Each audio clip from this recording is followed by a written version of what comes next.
Hello, my name is Joseph Longo, and this is my final video project for the History of the Prison course. Specifically, the era that I will be discussing is the 15th century to modern day. While there are many different claims to choose, I want to focus on how Inquisition prisons are a key precedent to the modern day penitentiary, specifically shaping mass incarceration through subjective punishment of specific populations. Inquisition prisons were a unique component to monastic forms of punishment. Notably, Inquisition prisons stood out for one specific purpose: to round up heretics by religious leaders. One of the most famous examples is the Spanish Inquisition by the Roman Catholic Church in the 15th century.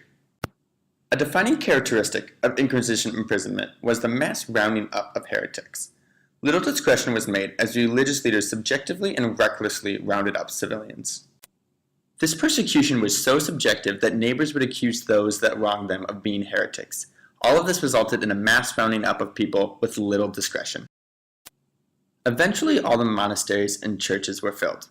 This resulted in a defining moment: the building of standalone structures for the sole purpose of housing heretics. While the Inquisition prison did not lead directly to the modern-day penitentiary, we see notable remnants, such as the surge in purpose-built punishment structures. According to the Congressional Research Service, the number of state and federal adult correctional facilities rose from 1,277 in 1990 to 1,821 in 2005. This is a whopping 43% increase.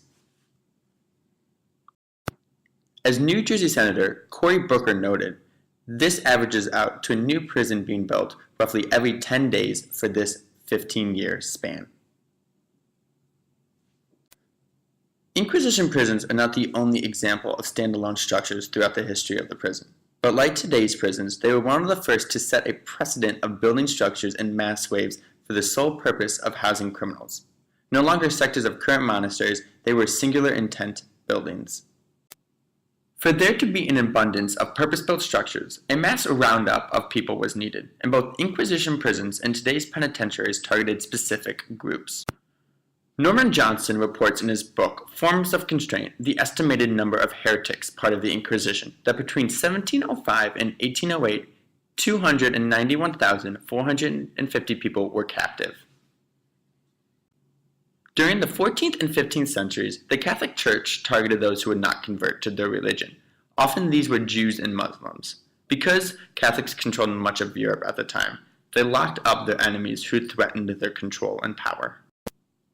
Today, similarities are noted in the targeting of black bodies. According to the NAACP, of the 2.3 million people in prison in 2008, nearly 1 million were African Americans.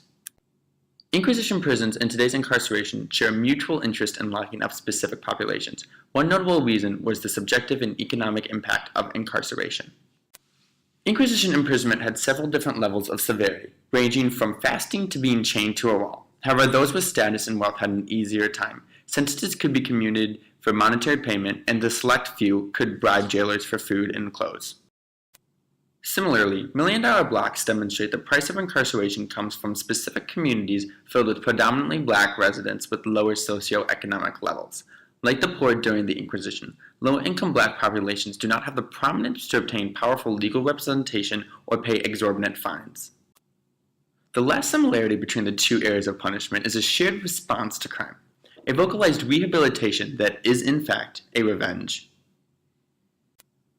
On the surface, the Inquisition was a chance for religious leaders to reform civilians' beliefs and lead them to rejoin or become Christians. What actually occurred was far different. Inquisition was a rounding up of the other. Non-Christians were being condemned not for their actions, but to get back at them for their belief systems.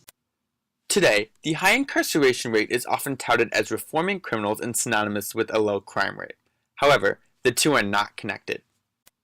In Illinois, more than 48% of criminals released from prison each year will return to the criminal justice system within 3 years. Moreover, blacks living in million-dollar blocks and ghettos are being punished for their circumstances and not their actions. The Inquisition did not lead directly to, but was rather a stop in the path to today's penitentiary system, where mass incarceration is seen as an inquisition of black bodies for not living up to the standards of white society. Free created using Powtoon.